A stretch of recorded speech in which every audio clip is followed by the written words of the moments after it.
Today we're going to be putting a intercooler on the Raptor. Should be the same for all F150s of this generation that have the Ecoboost, so the 2.7 or the 3.5. Already have the Cobb tune online. Do not have the Goose tune. Maybe one day. But already run the stage 1 in Texas, so it gets pretty hot here in the summer. So seen in the 145 to 150 range, somewhere in there, on the Cobb tuner, in the middle of the summer. Right now it's not too bad, about 120, 125, on the drive home. So we'll see if this does anything. They advertise these are supposed to give another 10 degrees plus cooler charge temps, so we'll see if that's actually true. Don't really push the truck too hard. It's a daily driver, as 99% of these things are. But yeah, I get bored and wanted to do something to it. Did the Cobb tune. It's got a catch can on it, did the blow off mod, and so now I'm doing the intercooler. We'll see how this works. As you can tell with my Ricer red tow hooks there as well, I don't like to leave well enough alone. Did the Ebach springs in the front. It's on 37s. I did the Adeleaf in the rear, so I may do the icons of the beavers. We'll see. That's about it. Other than that, it's a pretty stock truck. So get the skid plate off here on the bottom. Apparently it's supposed to be pretty easy. I'll screenshot the instructions on how to do this, or maybe I'll put it in the description. But it's supposed to be pretty straightforward once you get the skid plate off on the Raptor. Again, regular F150 it probably won't be as difficult because you don't have to take the skid plate off. So here's a list of the tools we'll need to do this job. Also needed a 15mm socket for the Raptor skid plate. I use the majority of these, but you may or may not need all of them. Alright, skid plate's off on the Raptor.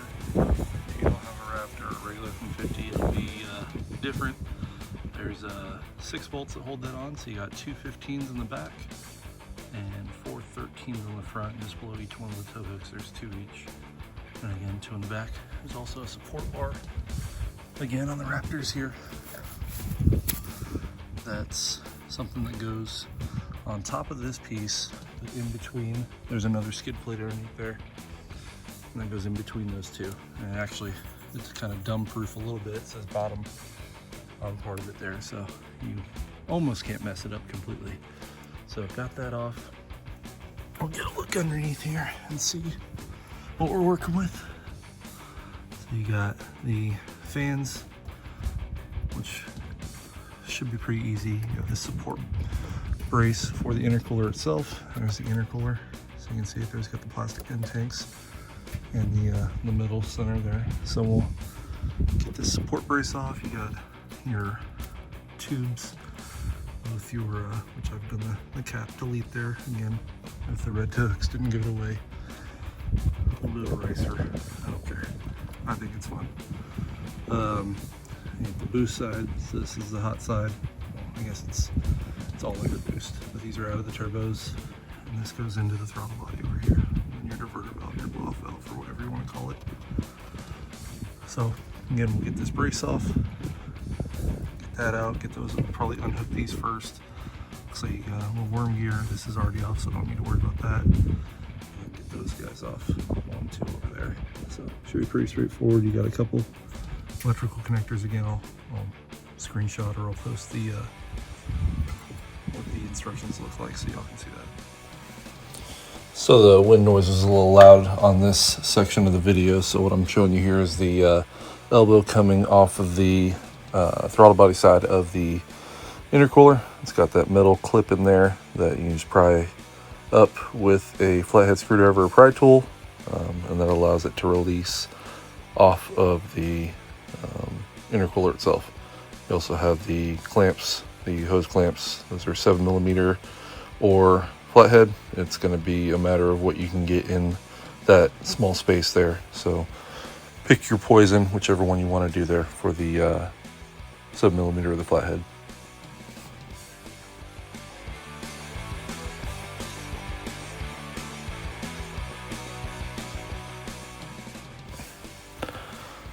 Still a lot of wind noise, so now I'm just showing you the inside. The pipes have a little bit of oil in them. That's pretty common in forced inducted vehicles. I did put a catch can on this truck, but I guess I don't know if this is residual left over from before or whatnot. And then now I'm just showing you it's a 1/8 of a turn to get the diverter valve pipe off of the bypass valve, I guess you want to call it there. I have the plug in there because I did the little ricer mod, but it's pretty straightforward. There are 2 electrical connections to unplug, so one there on the fans and then one over on the bypass valve on the other side. These are the turbo sides, the hot side, I guess, of the boost pipes. So they have those reinforcement rings on there, but same thing, 7mm on the clamps there. And you can get those off. You can start with the bottom one and do the top one. Don't really need to release that one up on the top, didn't take that off. Then the pipes do have a little bit of play in them, so that does help get some of the extra room you need to get everything out of the way.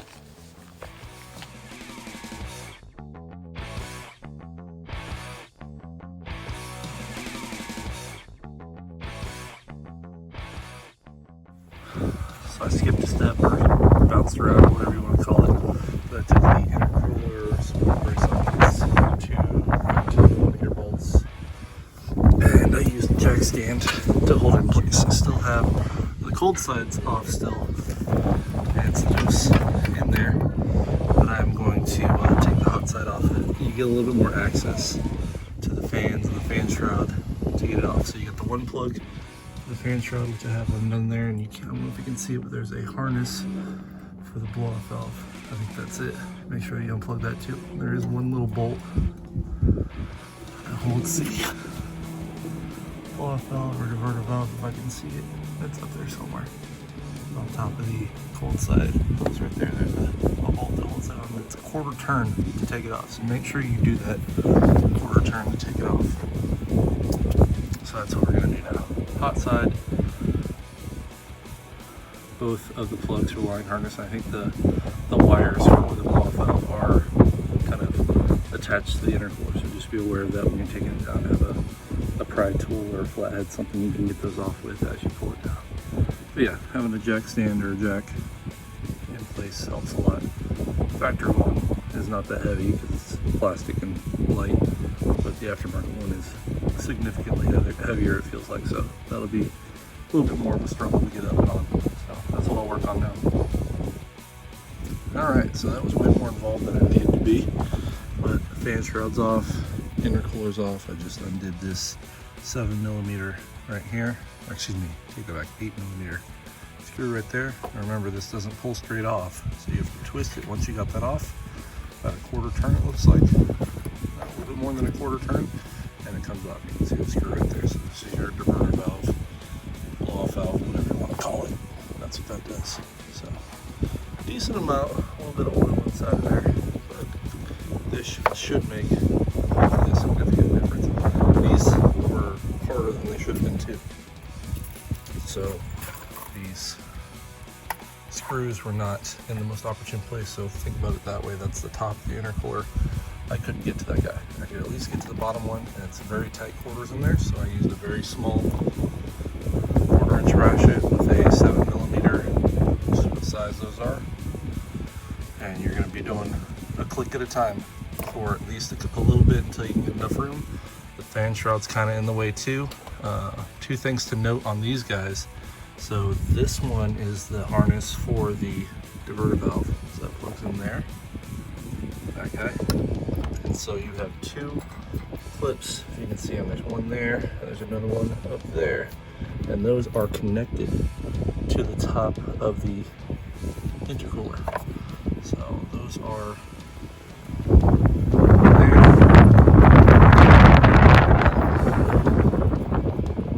somewhere on it. So you got the front one right there, and somewhere else, maybe on the itself, I think right there. So you have to get in there with the flathead screwdriver to pry those off in order to get the intercooler so you're not hanging from the harness. On the fan shroud, this guy was a little different. So this, if you can see it, this is how it sits in the truck. So these tabs that have a little bit of an overhang sit on top of the intercooler, and then you have those mounting grommets on the bottom. But the harness itself, just the one unplugged here on the bottom, and these two you can leave plugged in on the top. But the harness itself, right there, I don't know if you can see it, that guy right there, a little zip tie with an end on it, that I was lazy and I just snipped it off. Try to pry it out. I'll figure out a way to reattach it. I'll probably just zip tie it back on there. That was more of a pain in the ass, just with the fan shroud hanging there. Could it have hung by the harness? Maybe. I'm not gonna let it sit there and hang by the harness though. So I just snipped it so it wasn't tugging on the electrical wires and have an issue down the line. So everything is out. Take your time. Got tight quarters, especially getting those off. You got the clamps. 1, 2 for both of these. 2 hot side pipes come off on that side, and everything will come out. Didn't really need to use the jack too much, just because this thing is fairly light compared to the new one that's going in. So in comparison, to see how the two look. If this doesn't make a difference, I don't know what will. I mean, the overall face of it isn't that much bigger. You got that versus that. I don't know if you can see that side by side. So the face of both are about the same. As is the I guess the width and the height of it are about the same. But you'll notice plastic end tanks versus metal, aluminum. And then if you tilt these two back, which you'll notice a substantial difference. That one is all of, I'll get a tape measure and measure it, but that is a significant difference in depth, which is what we're really after, just more cooling effect. So here in South Texas, Southeast Texas, should make a decent difference there. So for this section, the wind got bad again. So all I'm really explaining here, I'm not an expert on this, but the new one is a bar and plate style, and the old one is a tube and fin. Apparently the bar and plate is more efficient than the tube and fin. So that's another added benefit from the intercooler being bigger on the aftermarket one versus the original factory one. So that's kind of what I'm explaining here, and hopefully it proves to be true and it does provide a difference. So I just measured and talk. The factory one, the face, so the width and the height, they're identical to each other. So width and height are the same. The major difference is the depth.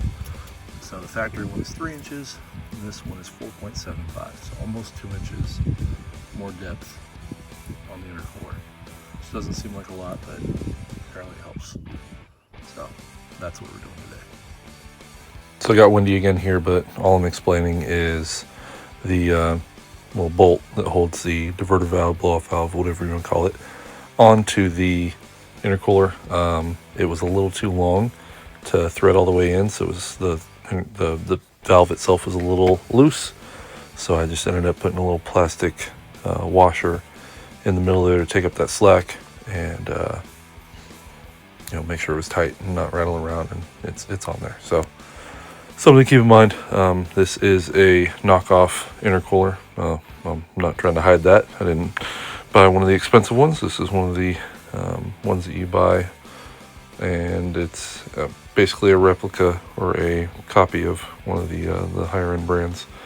But it'll work for me. I've heard good things on these, so I'm willing to take the chance on it. And so here also I'm talking about there's a shroud that you have to take off there. You can see that extra piece right there that I'm prying on. That has to come off in order to get the new intercooler on. So there's tabs all the way around that you can do. Again, pry off tool or a flathead screwdriver and pry all those tabs off all the way around. I started from the bottom and worked my way up each side, and then once I got to the top portion, you can kind of pry it and it should just pop off and get out of the way. There we go. Shroud's out. It goes in like this. So up to the front of the truck. It's going to sit in there like that, so you have all these little tabs they go around. So the easiest way, wear eye protection. I should have said that to begin with, because especially if you're working underneath the truck like I am on the ground, wear eye protection. I just use the flathead screwdriver and went all the way around, popping those off all the way around. And then once you get to the top, you can't really get in there. So I just yanked on it. Probably not the way you're supposed to do it, but that's how it came out for me. So that's out. So now we can put the bigger intercooler in. I believe you'll have to put the fan shroud in at the same time, so that'll be fun, kind of balancing those two together. But that I will do right now, and we'll see how hard that is. This is a two-person job. Can it be done by one person? Yes. Is it very difficult? Varies relative. It's not the easiest. The fan shroud has to go up with it because you do not have enough room with these. Looks like AC lines, or I don't know if those know. It's got a cooler going to it. So that's transmission cooler or a cooler of some kind. I'm not sure. But you're not going to get past these with the fan shroud. So the fan shroud has to go up with it. So you have to kind of finagle it. I use the jack to jack it up into place. So the top grommet right here is located where it needs to be. And I can still plug everything in. So you got the plug for the diverter valve right there. This is the plug for the fan. Goes right there. That'll go in. And what I may end up doing right now is putting the support brace on right now. That way everything's in and where it needs to go. So I will do that now. I left these on. One thing I like to do, I don't know if it's necessary, but I took a leaf blower or pressured air, or whatever you want to use, and blow these out. I did have a few little pieces of stuff come out of them when I blew into them, so just do all three sides, all four sides, so that way there's no debris or no flakes or anything. You don't want that going in the engine. So this is past the filter, this is after the filter. So that's what we're doing now. But yes, it's possible for one person, not the easiest thing to do. So you have to kind of modulate it while you're putting it up. And sure, it's kind of hanging, it's got those hooks on the top side, and then these will go on the brace that I'm about to put on. So can be done, but two people, much easier job. Not as bad as I thought. So you can move. What I did is I moved these. I used some wooden blocks on the jack to hold the intercooler in place. But I was able to get the first bolt started, and it was loose enough to where I could work the support up where it needs to be, which is there. So once that's tight, that'll hold that side. You got the other side, it'll suck up over it. It's kind of hanging off the last mount of it. There we go. So that'll hold it back up once it's fully bolted down and everything is in where it needs to be. So that's what that looks like. Windy again, but what I'm pointing out here is before you put the brace on, you want to, what I did is I put one bolt on very loose. That way you can kind of slide out of the way. You're not going to get those boost tubes or the couplers on with that plate in the way. It's going to be very difficult. So what I'm pointing out here is you do the top one first, get that on. That's the only way you're going to be able to do it. You're going to be able to do it with that support brace underneath. And what I'm pointing out here as well is have those bolts pointing down, oriented away where you can get to them. Since I was using socket extensions here, pointing down was the best method for me. You may have a different way, but just keep that in mind when you're putting that back on, so it's oriented the way that's easiest for you to get to them. So top one first, obviously, bottom one second, and they are, again, those tubes are a little flexible. They have a coupler on the other end that allows them to kind of have some play. But once you get both those on, you can slide the brace back in place and put it back on. All right, I don't know if you can see her in there. She is in there. So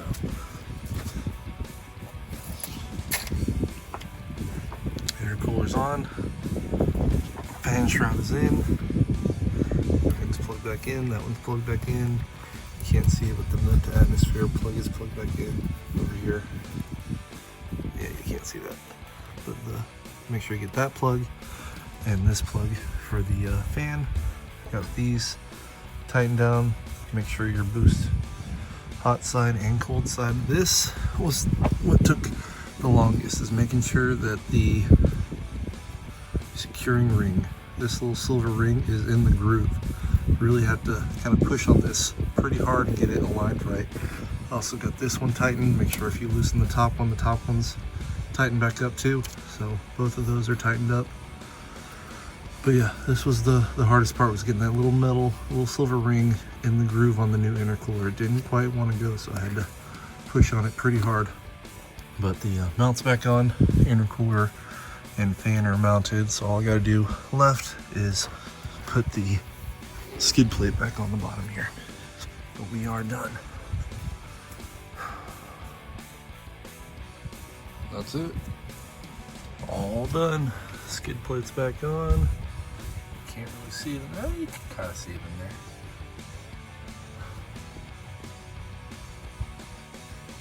All right, job's done. Got it all buttoned back up. Pretty straightforward. I'd say about a 1.5 out of 5. Most people can get this done. Pretty straightforward. This is supposed to work on all the F150 Ecoboost 3.5, 2.7 of this generation, and even the later generation I've read. So 2015 out to say 23, 24. Obviously it'll deviate a little bit, just like it deviates from the Raptor to the F150 with the skid plate and the fan shroud.